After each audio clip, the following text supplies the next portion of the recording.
الله الرحمن الرحيم. அல்லாஹ் திருக்குர்ஆனில் அமானிதத்தையும் வாக்குறுதியையும் பேணுவது மோமின்களின் உயர்வான குணம் என்று கூறுகிறார். வல்லதீன ஹும் லிஅமானாதிஹிம் வஅஹதிஹிம் ராஊன். இன்னும் எவர்கள் தம் அமானிதங்களையும் தம் வாக்குறுதிகளையும் பேணிக் கொள்கிறார்களோ அவர்கள்தான் மோமின்கள் என்றும் அல்லாஹ் கூறுகிறார்.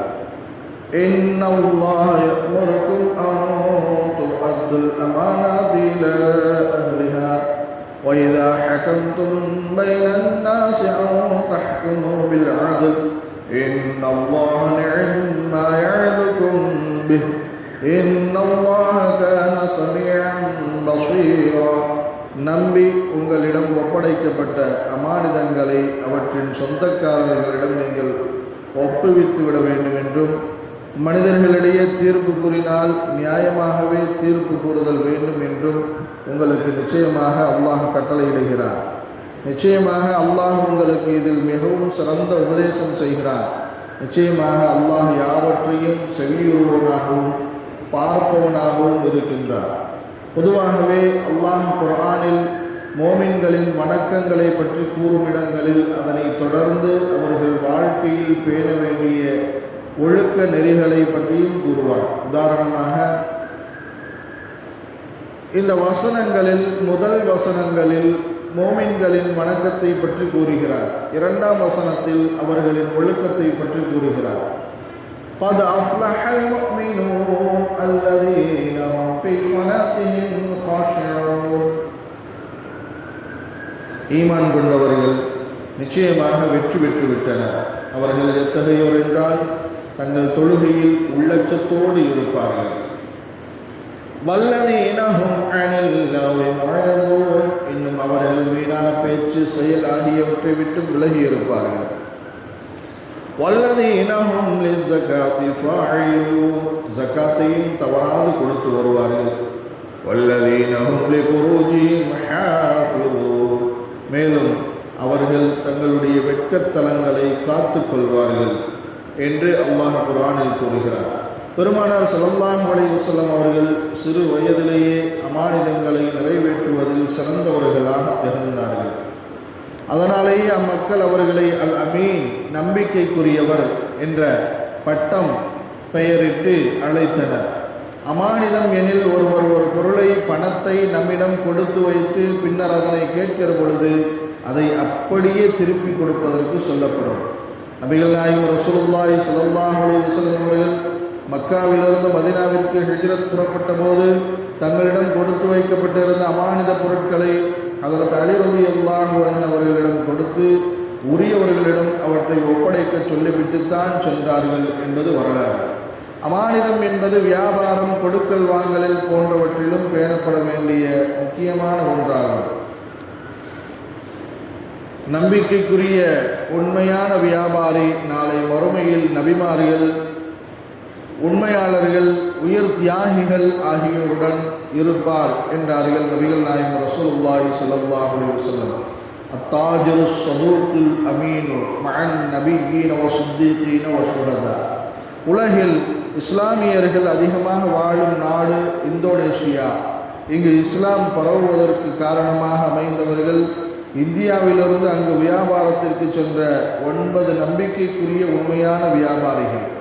அவர்களின் நம்பிக்கைக்குரிய வியாபார நடைமுறைகள் அங்கு இஸ்லாம் பரவுவதற்கு முக்கியமான காரணமாக அமைந்தது என்று முன்னோர்கள் கூறுவர். இரகசியங்கள் விஷயங்களிலும் அமானிதம் பேணப்பட வேண்டும்.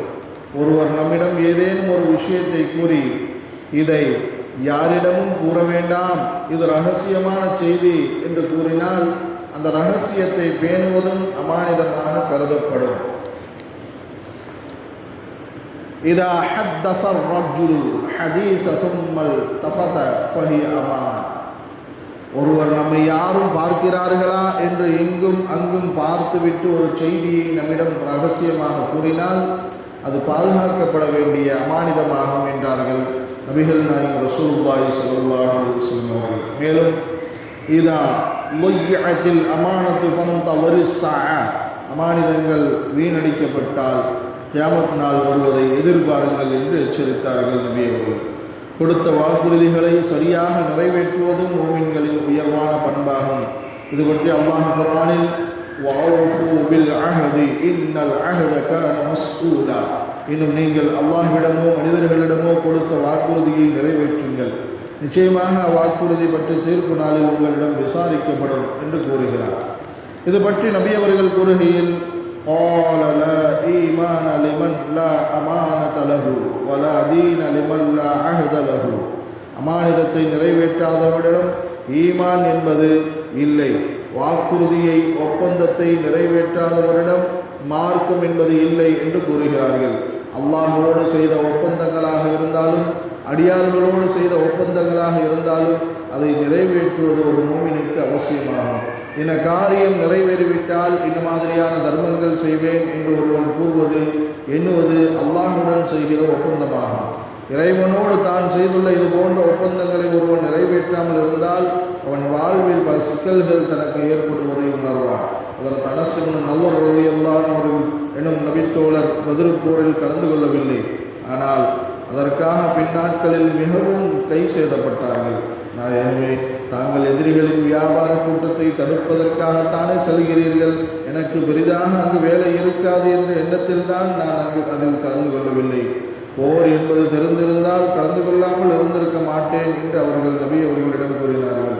மேலும் அல்லாஹோடு நான் ஒப்பந்தம் செய்கிறேன், அடுத்து இது போன்ற போருக்கு செல்கிற சந்தர்ப்பம் கிடைத்தால் நான் எப்படி நடந்து கொள்வேன் என்று எனது ரப்பு பார்த்து கொள்ளட்டும் என்று கூறினார்கள். அவர்கள் அல்லாஹோடு ஒப்பந்தம் செய்தபடியே உஹது போர்க்களத்தில் கலந்து கொண்டார்கள். தன்னந்தனியாக எதிரிகளின் கூட்டத்தில் நுழைந்து அவர்களை சிதறடித்தார்கள். அவர்களது செயலை பாராட்டி அல்லாஹ் குர்ஆனில் மினல் முஃமினீன ரிஜாலுன் ஸதகு மா ஆஹதுல்லாஹ அலைஹி ஃபமின்ஹும் மன் கதா நஹ்பஹு வமின்ஹும் மன் யன்தஸிர் வமா பத்தலு தப்தீலா. மூமின்களில் நின்றுள்ள மனிதர்கள் அல்லாஹ்விடம் அவர்கள் செய்துள்ள வாக்குறுதியில் உண்மையாக நடந்து கொண்டார்கள். அவர்களில் சிலர் ஷஹீதாக வேண்டும் என்ற நம் லட்சியத்தையும் அடைந்தார்கள். வேறு சிலர் ஆர்வத்துடன் அதை எதிர்பார்த்து கொண்டு இருக்கிறார்கள். எந்த நிலையிலும் அவர்கள் தங்கள் வாக்குறுதியிலிருந்து சிறிதும் மாறுபடவில்லை என்று அல்லாஹ் குர்ஆனில் கூறுகின்றார். வாக்குறுதி அளித்துவிட்டு அதை நிறைவேற்றாதவர்களை மோமின்கள் முனாஃபிக்குகள் என அல்லாஹ் எச்சரிக்கையும் செய்கிறார். وَمِنْهُمْ مَنْ عَاهَدَ اللَّهَ لَئِنْ آتَانَا مِنْ فَضْلِهِ لَنَصَّدَّقَنَّ وَلَنَكُونَنَّ مِنَ الصَّالِحِينَ فَلَمَّا آتَاهُمْ مِنْ فَضْلِهِ بَخِلُوا بِهِ وَتَوَلَّوْا وَهُمْ مُعْرِضُونَ فَأَعْقَبَهُمْ نِفَاقًا فِي قُلُوبِهِمْ إِلَى يَوْمِ يَلْقَوْنَهُ بِمَا أَخْلَفُوا اللَّهَ مَا وَعَدُوهُ وَبِمَا كَانُوا يَكْذِبُونَ. அவர்களில் சிலர் அல்லாஹ் தன் அருட்கொடையிலிருந்து நமக்கு செல்வத்தை அளித்தால் மெய்யாகவே நாம் தாராளமான தான தர்மங்கள் செய்து நல்லடியார்களாகவும் ஆகிவிடுவோம் என்று அல்லாஹ்விடம் வாக்குறுதி செய்தார்கள். அவ்வாறே அவன் அவர்களுக்கு தன் அருட்கொடையிலிருந்து வழங்கிய போது அதில் அவர்கள் உலோபித்தனம் செய்து அவர்கள் புறக்கணித்தவர்களாக பின்வாங்கிவிட்டனர். எனவே அவர்கள் அல்லாஹ்விடம் செய்த வாக்குறுதிக்கு மாறு செய்ததாலும் அவர்கள் பொய் சொல்லிக் கொண்டே இருந்ததினாலும் அல்லாஹ் அவர்களுடைய உள்ளங்களில் தன்னை சந்திக்கும் இறுதி நாள் வரையில் நயவஞ்சகத்தை போட்டுவிட்டார். சக மனிதர்களோடு செய்து கொள்கிற ஒப்பந்தங்களிலும் வாக்குறுதிகளிலும் நேர்மையோடும் நீதத்தோடும் நடந்து கொள்ள வேண்டும். அவர்களுக்கு கொடுக்கிற வாக்குறுதிகளை சரியாக நிறைவேற்ற வேண்டும். நபிகள் நாயகம் ரசூலுல்லாஹி ஸல்லல்லாஹு அலைஹி வஸல்லம் அவர்கள் கூறினார்கள், ஃபில் முனாஃபிகி ஸலாஸுன் இதா ஹத்தஸ கதப வ இதா வஅத அக்லஃப வ இதா துமின ஹான்.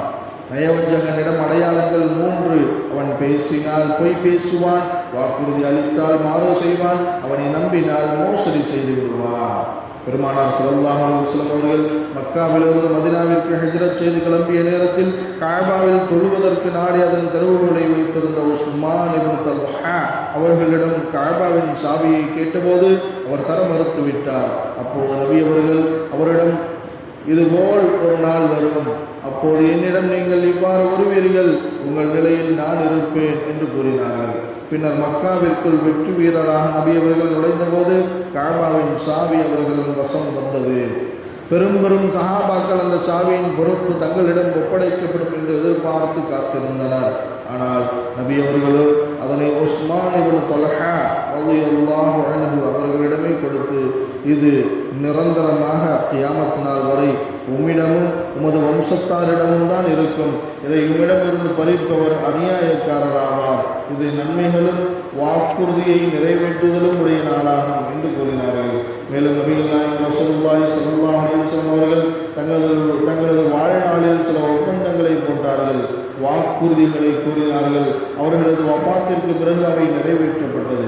ஒரு முறை நபிகள் நாயகம் ரசூலுல்லாஹி ஸல்லல்லாஹு அலைஹி வஸல்லம் அவர்கள் ஹஜ்ரத் ஜாபிர் ரலியல்லாஹு அவர்களிடம், பஹ்ரைன் நாட்டின் செல்வம் நம்மிடத்தில் வந்து குவியும், அப்படி அது வருகிற போது இவ்வாறு கை நிறைய அள்ளி உமக்கு கொடுக்கப்படும் என்று கூறினார்கள்.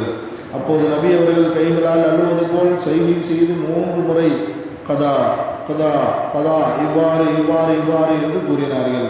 நபி அவர்களின் முன்னறிவிப்பின்படியே கலீஃபா அபூபக்கர் சித்தீக் ரலியல்லாஹு அவர்களின் ஆட்சி காலத்தில் பஹ்ரைனின் செல்வங்கள் வந்து குவிந்தபோது அவர்கள் மக்களிடம் நபி அவர்கள் யாருக்காவது வாக்குறுதி கொடுத்திருந்தால் அவர் வந்து இதை பெற்றுக்கொள்ளலாம் என்று அறிவிப்பு செய்தார்கள். அப்போது ஜாபிர் ரலியல்லாஹு அவர்கள் வந்து நபி அவர்கள் தங்களிடம் கூறியதை சொல்ல கலீஃபா அவர்கள் கை நிறைய திருகங்களை அள்ளி கொடுத்தார்கள். அதில் 500 திருகங்கள் இருந்தன. பின்னர் நபி அவர்கள் கூறியது போன்று 3 முறை கை நிறைய அள்ளி கொடுத்தார்கள். மொத்தம் 1500 திருகங்கள் ஜாபிர் ரலியல்லாஹு அவர்களுக்கு கிடைத்தது. இவ்வாறு நபி அவர்களின் வாக்குறுதி அவர்களது இறப்பிற்கு பிறகும் நிறைவேற்றப்பட்டது. ஹஜ்ரத்தின் போது நபி ஸல்லல்லாஹு அலைஹி வஸல்லம் அவர்களை பிடிப்பதற்காக துரத்தி கொண்டு சென்றவர்களில் சுராக்காவும் ஒருவர். அவரிடம் நபி அவர்கள் கிஸ்ரா நாட்டின் மன்னன் அணிந்த கிரீடம், கை காப்புகள் உமக்கு அணிவிக்கப்படும் என்று கூறினார்கள். பின்னர் நபி அவர்களின் வஃபாத்திற்கு பிறகு கலீஃபா உமர் ரலியல்லாஹு அவர்களின் காலத்தில் கிஸ்ரா வெற்றி கொள்ளப்பட்டது. அதன் செல்வங்கள் வந்தபோது அதிலிருந்து அரச அணிகலன்களை சுராக்கா ரலியல்லாஹு அவர்களுக்கு கொடுக்கப்பட்டது. அவர்கள் அல்லாஹ்வை புகழ்ந்தார்கள். இவ்வாறு நபி அவர்களின் வாக்குறுதி அவர்களின் வஃபாத்திற்கு பிறகும் நிறைவேற்றப்பட்டது. ஆகவே மூமின்களாகிய நாம் நம்மிடம் ஏதாவது அமானிதங்கள் ஒப்படைக்கப்பட்டிருந்தால் அல்லது வாக்குறுதிகள் ஒப்பந்தங்கள் செய்யப்பட்டிருந்தால் அதனை கவனத்தோடு நிறைவேற்றுவதற்கு முயற்சி செய்ய வேண்டும். எல்லா விதமான ஒப்பந்தங்களும் இவ்வாறு கவனத்திற்குரியவையாக இருக்க வேண்டும். முஸ்லிம் அல்லாதவர்களாக இருந்தாலும் அங்கும் இந்த நியாயம் பின்பற்றப்பட வேண்டும். அல்லாஹ் தஆலா நம் அனைவரையும் சிறந்த மூமின்களாக கபூல் செய்வானாக. அமானிதங்கள், ஒப்பந்தங்கள், வாக்குறுதிகளை முறையாக நிறைவேற்றக்கூடியவர்களாக அல்லாஹ் நம்மை ஆக்கி அருள் புரிவானாக.